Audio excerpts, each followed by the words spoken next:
industry analysis is incorrect, and the constraint is fundamentally that of processing. Now, our refinery in Corpus Christi that we're building is primarily oriented towards refining spodumene, of which there is a truly vast amount in the world. I think about 3/4 of our lithium comes from Australia. And frankly, you could increase the rate at which the mines are operating, and the limiting factor is not how fast can you mine, but how fast can you process. So the mines are only going to produce ore at the rate at which refineries can handle the ore, or it's pointless. So I think my opinion, and obviously I could be wrong about this, but is that it's really not about the lithium ore. Lithium is extremely common. Lithium is everywhere. In every country's got lithium. It's not like oil. So lithium is one of the most common elements on Earth. But taking the lithium ore and refining it to battery grade is extremely difficult because the purity levels required for a battery are extremely high. If you have even a small impurity, then you will degrade the life of the cell dramatically. So you need ultra-pure battery grade lithium, and that's why our focus is on refining as opposed to mining. Thank you.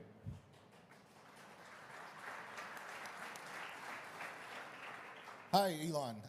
Thanks. It's a great time here. You spoke about safety in your presentation of the vehicles, and I just want to say I'm thankful to you for building such a safe vehicle because I'm here today with my son.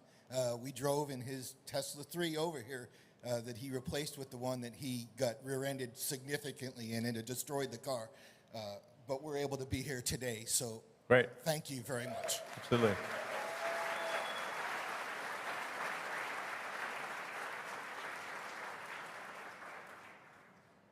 So, what's your way to look? There?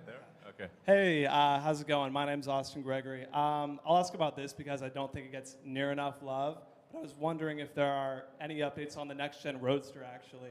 Yeah, I know it's sort of like the cherry on top and all that stuff. Yeah. You guys have a lot on your plate, as you've said before. But if there's any updates on like the release timeline, all that stuff, the SpaceX package, maybe. Yeah.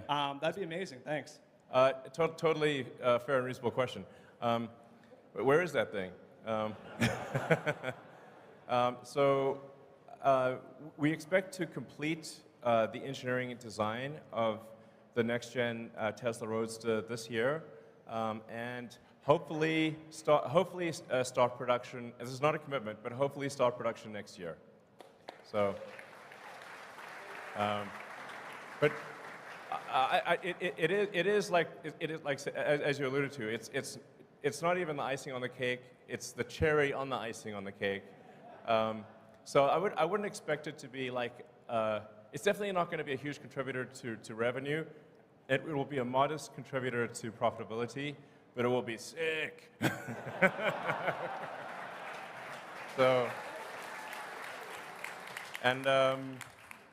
There's some value to me running two companies because the next-gen Roadster will have the SpaceX option package. So that'll make it truly next level. So. Hey, Elon. Eva McMillan here. First of all, I want to thank you for making the absolute best, safest, and most fun cars in the whole world. Cars in Florida, we are seeing many more cars in Florida than a year ago. Yeah. Matter of fact, cars are doubled. So the question is, we all want Tesla insurance. Oh, is it coming? Oh, yeah. Actually, that's a great question. Okay, Zach says it's coming later this year. But I have to tell you, like, one of the thorniest things in the United States is car insurance, or insurance in general, because it's a state by state, and every state's got different rules and regulations. So that's why it's not like rolled out nationwide. I think really there should be one national standard for insurance, especially car insurance. I think it would improve the cost effectiveness of car insurance. But our intent is to roll out nationwide and ultimately internationally. But there is a staggering amount of paperwork that is needed to get it done. But as Zach said, we expect to offer Tesla insurance in Florida later this year. Thank you. Thank you, Elon. Thank you, Elon. Alexandra Mertz. I am Tesla Boomer Mama. Very happy to be here. All right. So very grateful to the Tesla team and you, of course. Just want you to know we love the emotions every day, joy and less joy, but we're there. Shareholders, it's not easy. We're here not because it's easy, but because it's hard. So my question initially was on in-house financing. You already answered that, and I want to congratulate you to the double investment grade rating. But then I asked my Twitter subscribers, I'm sure you're going to appreciate, what they wanted to bring forward. Sure. And that question made the cut. Here we go. Automotive, including SAS, peak margin, the same for energy. What number and by when do you have the best Elon guess that we get there? Sorry, I'm not sure I fully understand the question. So this is the peak margin for automobile, Oh, yeah. including SAS and energy, and by when will we get there? Your guess. I know nobody will sue you. Sorry, what's SAS? Well, software as a service. Oh, okay. You mean self-driving? FSD, Yeah. what's going to be the top automobile margin? And Yeah. I mean, what I was saying earlier is that at the point at which you have a truly autonomous vehicle that can drive around with no one in it, the utility of the vehicle, I think, as a rough guess, is probably 5 times what it is today, because people will drive an average of an hour and a half a day, perhaps, so 10 hours a week. But if the car is autonomous, it can probably, just speculation, but it probably can operate for a third of the hours in the week, which would mean 50 or more hours, thus a 5-fold increase. But the car costs the same. Sure, I understand, but what is going to be the margin for Tesla then? Because you're obviously thinking you're going to sell much more FSD then, right? You may have a system in place of robotaxis. You may have a cut with fleets. So did you do any projections what the automotive peak margin for Tesla could be in 2 years, 5 years, and the same for energy? Well, I mean, this is definitely, we're in sort of highly speculative territory here. But obviously, if you've got a car that costs the same and has, say, I don't know, a 20 or 25% margin, and suddenly is able to be used 5 times as much, then you might have 80% margins, and the revenue would increase several-fold. That's why I say it's probably going to be the biggest asset value step change in the history of Earth.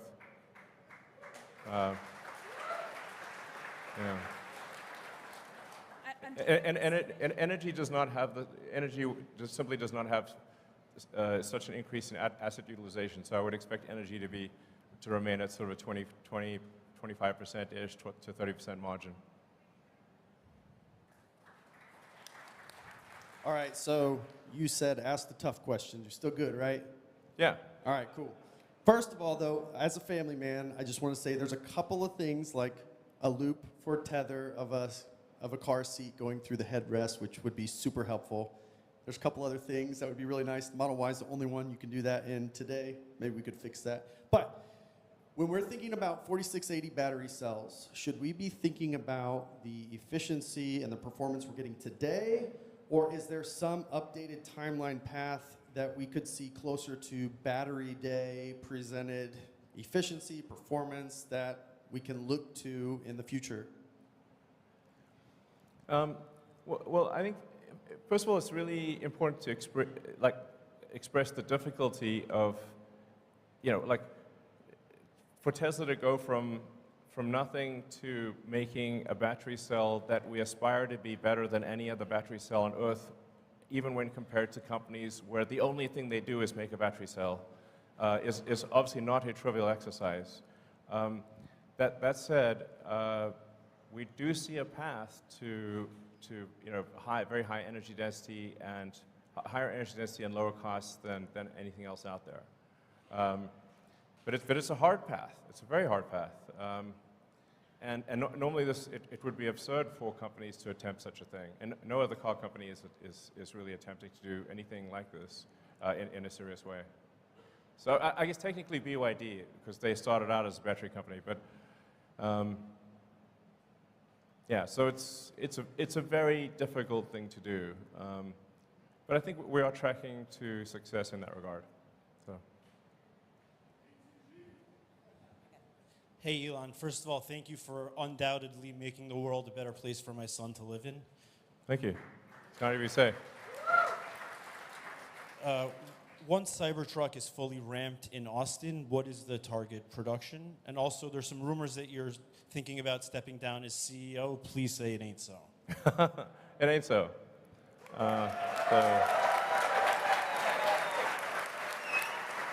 Yeah.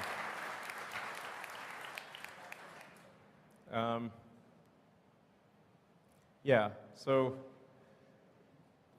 I think Tesla's going to play an important role in AI and AGI, and I think I need to oversee that to make sure it's good. So, because that's a thorny problem if there ever was one. You know, like I think generally people do not, or very few people, even in the AI community, do not appreciate just how much capability Tesla has in AI. It's by far the most advanced real-world AI. There's no one even close. Reality has the most degrees of freedom. So I got to make sure that's good. So, and you were saying something? Cybertruck fully ramps Oh, here in yeah, Austin. yeah. Target production. So, as I said, you know, we'll start production later this year. We'll start handing over cars later this year. There will be an S-curve of production, so it'll be slow at first, and then ramping up. And I guess we'll see what the demand is like.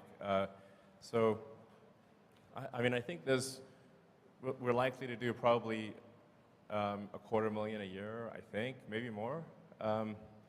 Again, very much dependent on what the demand is like, and it's you know, we don't just need to ramp up production, but we also need to improve the production cost efficiency, which is going to be also a very, very hard thing.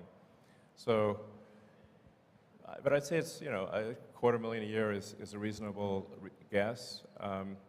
And it might be 500,000, I don't know, but we'll make as many as people want and can afford, but then, like I said, it's going to be hard to make the cost affordable because it is a new car, a new manufacturing method.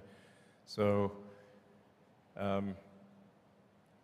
in the grand scheme of things, relative to the production rate of all the other cars we make, it will be small, but still very cool. Yeah, thanks.